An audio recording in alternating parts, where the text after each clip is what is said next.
ഒരിക്കൽ കൂടി റമദാൻ വന്നിരിക്കുകയാണ്. സ്നേഹത്തിൻ്റെയും സാഹോദര്യത്തിൻ്റെയും മത സൗഹാർദ്ദത്തിൻ്റെയും ബുദ്ധിമുട്ടും വിഷമങ്ങളും ദുഃഖങ്ങളും മനസ്സിലാക്കാനുള്ള ഒരവസരം കൂടിയാണ് ഈ പരിശുദ്ധ റമദാൻ. ഞാൻ ആദ്യം പറഞ്ഞു വെച്ചത് സ്നേഹത്തിൻ്റെയും സാഹോദര്യത്തിൻ്റെയും പരസ്പര ബഹുമാനത്തിൻ്റെയും മതസൗഹാർദ്ദത്തിൻ്റെയും. അതെന്താണെന്ന് വെച്ചാൽ ഈ ഉപവാസം എല്ലാ മതങ്ങളിലുമുണ്ട്. അത് പല രീതിയിലും പല രൂപത്തിലുമാണ് എന്നാണ്. നമ്മുടെ നോമ്പ് എന്ന് പറയുമ്പോൾ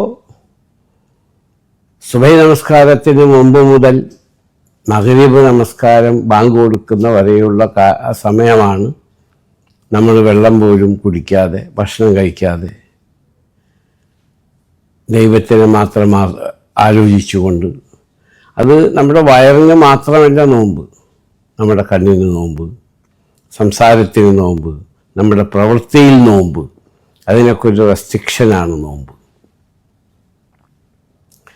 ലോകത്ത് ഒരുപാട് ആളുകൾ ഭക്ഷണം കഴിക്കാതെ വിഷമിച്ച് ജീവിക്കുന്നുണ്ട്, ഒരു നേരം ഭക്ഷണം ശരിക്ക് കിട്ടാതെ. അപ്പോൾ അവരുടെ ബുദ്ധിമുട്ടും വിഷമവും എന്തായിരിക്കുമെന്ന് കൂടി ഈ അവസരത്തിൽ നമ്മൾക്ക് മനസ്സിലാവുകയാണ്. ആയതുകൊണ്ട് നോമ്പ്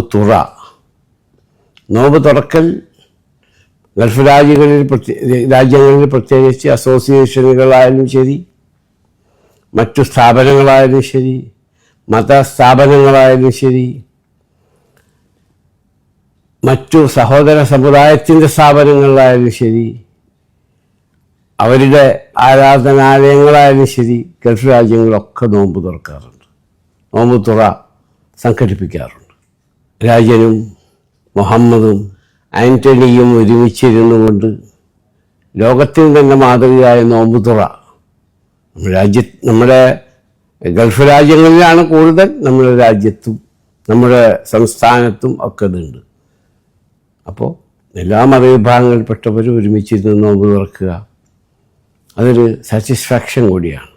നോമ്പ് മഗ്‌രിബ് നമസ്കാരത്തിന് ശേഷം നോമ്പ് തുറന്ന് നമസ്കരിക്കുക, അത് കഴിഞ്ഞിട്ടുള്ളൊരു സാറ്റിസ്ഫാക്ഷൻ, അതൊരു പ്രത്യേക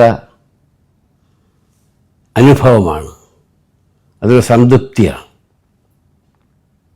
ഈ നോമ്പിൻ ലോകത്തെമ്പാടുമുള്ള എൻ്റെ മലയാളി സഹോദരന്മാർക്കും ലോകത്തെമ്പാടുമുള്ള മുസ്ലിം അമുസ്ലിം സഹോദരന്മാർക്കും